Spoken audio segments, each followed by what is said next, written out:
esmagada pela serpente da desilusão. O pessoal que fica ali naquela guerra e não larga a bicha também, né? Esmagada, mas na luta. Porque tem essa coisa da... Você quer se livrar, mas não quer, né? Não quer. E ela pega e você vai... Mas você tá ali Aí ele vai rodando. Você vê que ele rodando, roda e ela vai se enlaçando mais. E pega na cabeça, porque se não pegar na cabeça você dança. Ao mesmo tempo, não tem como impedir que ela se enrosque, como ela é músculo puro. O aperto que ela está dando nas pernas do cara já era forte. Você viu que mudou um outro, né? Entrou um outro nadador para socorrê-lo, enquanto ele foi tomar o ar dele. E olha aí, daqui a pouco vem de novo o mais idoso para ajudar. Chegou. E tem gente vivendo assim. Fica achando que vida com Deus tem que ser sacrifício. Esse revolver no caldo com a anaconda. Acha que essa é a espiritualidade para a qual o Evangelho nos chamou. É isso aí. Que loucura. E aí? Mas essa desilusão aqui é amorosa. Vamos ver, Caio. Caio, não vou me delongar em detalhes, pois a história é grande, né? Então vamos ser rápidas. Minha alma se angustia até a morte por causa do meu ex-namorado, Caio. Eu me entreguei a ele de tal maneira que sentia como se eu pertencesse a ele e ele pertencesse a mim. Porém, depois de pouco tempo de namoro, ele terminou comigo, Caio. Isso me angustiou até a morte. O problema é que eu não entendo como essa depressão vai e volta. Posso passar semanas sem pensar nele, mas sempre tem aqueles dias em que me recordo dos meus momentos com ele. Sinto como se ele tivesse retirado de mim toda a autoestima, toda a alegria, toda a minha alma. Sinto uma necessidade doentia dele, de ouvir os elogios que ele me fazia e, sobretudo, que ele me fez acreditar que eu era. Não sei se amava, ou ele ou amava tão somente aquele conforto, aquele estilo de vida. Às vezes me senti usada, mas eu gostava de me sentir usada. Pois assim eu achava que ele me amaria. Explicou tudo. Não sei exatamente o que houve de fato. Me sinto muito angustiado e não consigo falar disso com ninguém além de você. Por favor, me ajude. Às vezes penso em me suicidar, cara. Ela perdeu a alma. Ela iniciou dizendo que ela se deu a ele, se entregou, achou que ele tinha se entregue a ela, mas foi uma atribuição do auto-engano dela. Ela queria desesperadamente pertencer a alguém. São pessoas que não querem ter uma relação. São pessoas para as quais a relação é elas se tornarem objeto de posse. Não é uma relação de troca, de interpessoalidade. É uma relação de desaparecimento pessoal para você se transformar em objeto do desejo, do domínio, do controle. E quanto mais o outro tenha você o tempo todo e manipule você, mais você acha que aquilo ali é o querer dele por você. A doença vai ficando tão profunda que a manipulação do outro passa a ser um testemunho de desejo para o objeto que se rendeu ao outro como patrão da sua existência, como dono dela. Então, se o outro não a larga, isso aí é entendido como ele me quer. E aí, mesmo quando a pessoa vai vendo que o outro não a quer do jeito que a pessoa enfraquecida quer ser querida, mas ela já está tão enfraquecida que ela aceita ser possuída de qualquer modo, desde que ela não cesse de ser possuída. Porque ela já não tem mais uma vida dela mesma, ela existe agora em razão da afirmação objetica que o outro faz da existência dela. Ela já não é nada para ela, ela existe enquanto o outro diz você é. Eita. Aí o outro diz, adoro a tua bunda. Ai meu Deus, como o teu peito é gostoso. Porque geralmente um outro numa relação assim só tem isso a dizer, não é? Como você mexe bem, que coisa. Tem tem certeza? Não tem ninguém que mexa como você na face da terra. A minha compatibilidade simbiótica com você é incomparável. Aí, meu Deus! Ai. E tudo que o outro tem, que ela passou a ter, era só o que como objeto o outro designava para ela ser para ele. Isso é que se chama e que se expressa como uma idolatria afetiva radical. É um monoteísmo afetivo. Monoteísmo afetivo. Se entregou a um Deus, a um Senhor. Ele se tornou o Javé da alma dela como mulher. E foi uma entrega total. É a palavra dele que a fazia viver. E não é porque ele a amasse, é só porque ela, na fragilidade dela, queria tanto ser amada e desejada que se esvaziou totalmente de si mesma e se ofereceu como um objeto, como um miquinho de estimação sexual desse companheiro. E foi aquilo no que ela se tornou, até o dia em que ele já não quis e se cansou. E ela continua hoje a sofrer da mesma idolatria. Ela cultua este santo que a deixou. Ela cultua esse Deus que a largou. E ela tenta viver alimentando dentro dela como vontade, alegria, memória e significado o que o cara dizia como sendo o que ele via nela, que era o que a nutria, era o soro existencial que você tinha.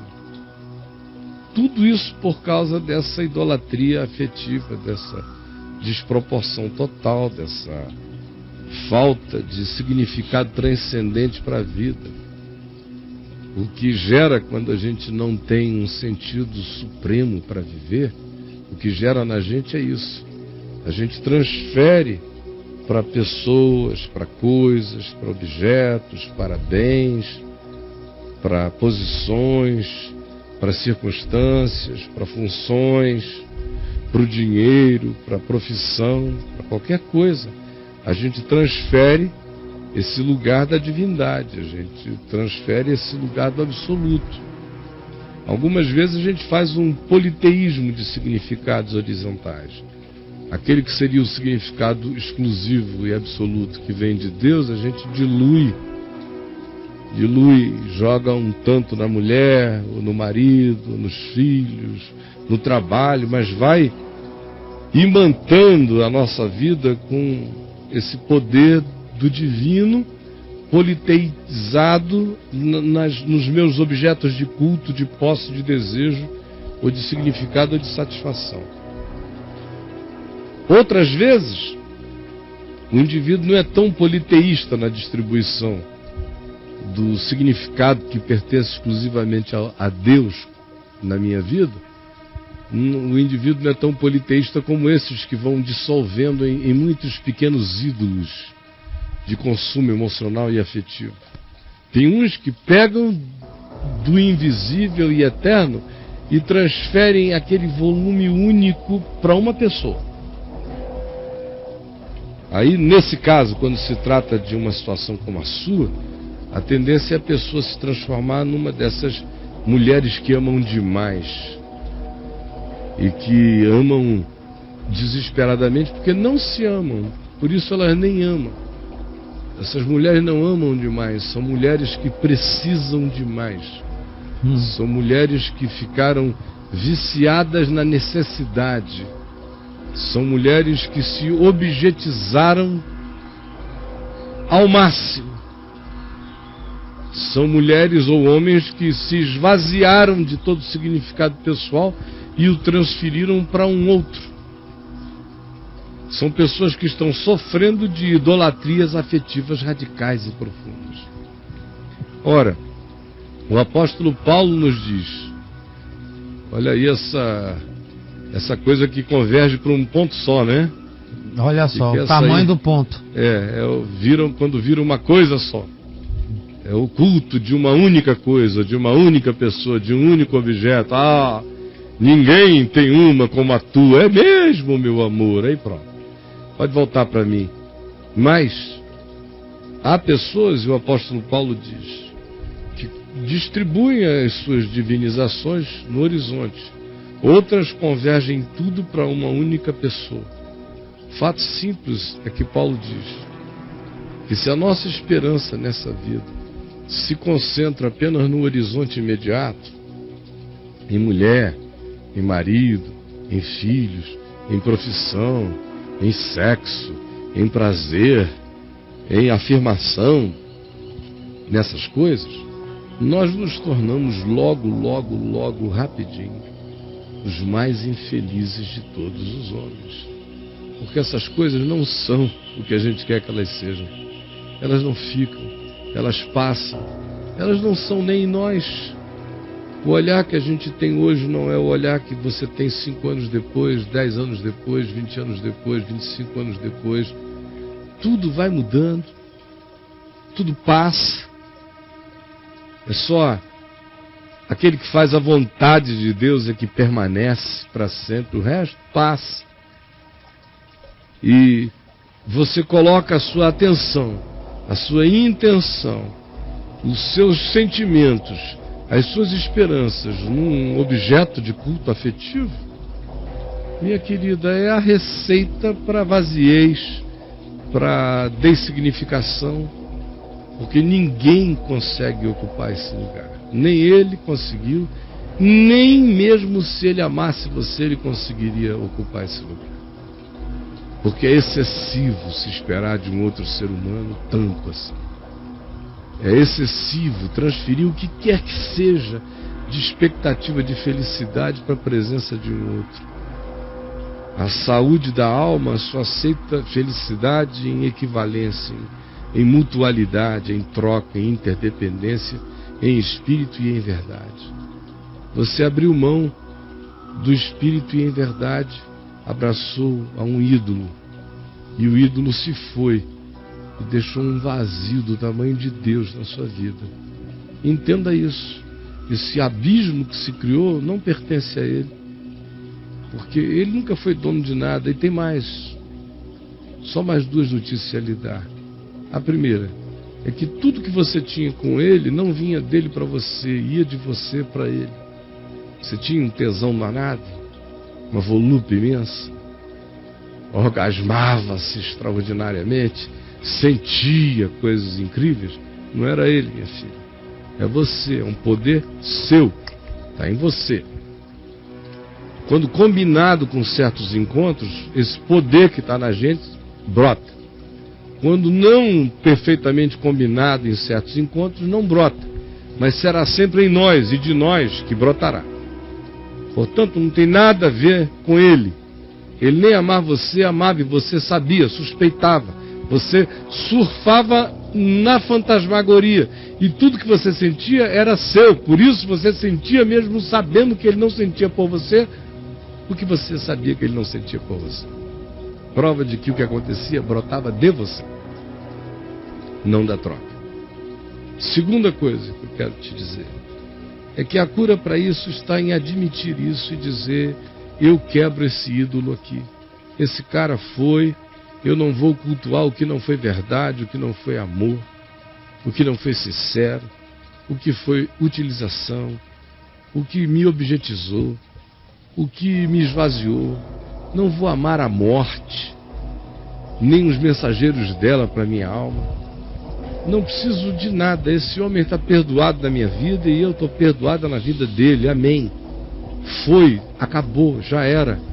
Ele não teve nenhum significado, porque nada disso foi verdade. E eu restaurarei o meu significado quando deixar de querer me alimentar de mentira. Como diz o profeta Jeremias: ninguém fortalece a sua própria alma com o mal, com o engano e com a mentira. Ninguém, meu querido. Se você quiser continuar se auto-enganando com essa fantasmagoria, Você atrasa qualquer progresso da sua vida e você adoece a sua alma para sempre. Tem que parar com essa idolatria, quebrar esse ídolo. Era apenas um pinto esperto que pegou uma carente com vontade de se arrebentar,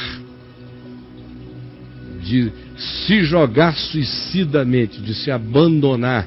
Era apenas um membro de seita, querendo pular numa espada de virilidade, nem que fosse de um bicho. Queria se agarrar com a sucuri, ainda que fosse na agonia de existir daquele jeito. Mas nada teve a ver com amor e tudo se constituiu como idolatria afetiva, que tem que ser quebrada agora. O objeto do culto absoluto é o Pai. Tudo mais na vida, minha querida, a gente ama com os lugares, as proporções, as relatividades que cada coisa tem, porque debaixo do céu não existe nenhum objeto de dedicação absoluta. Antes importa sempre servir a Deus, amar a Deus.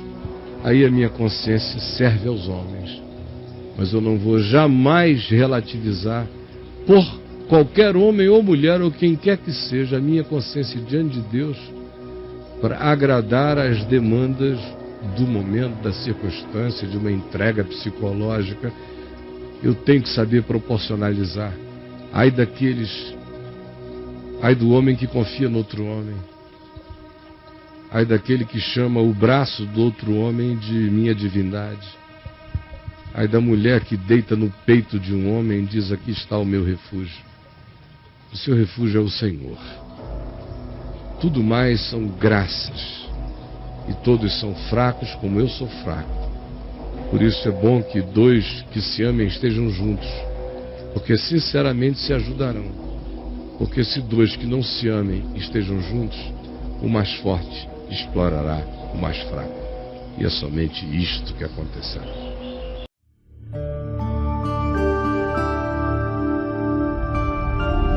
Vem IVTV, o canal é você.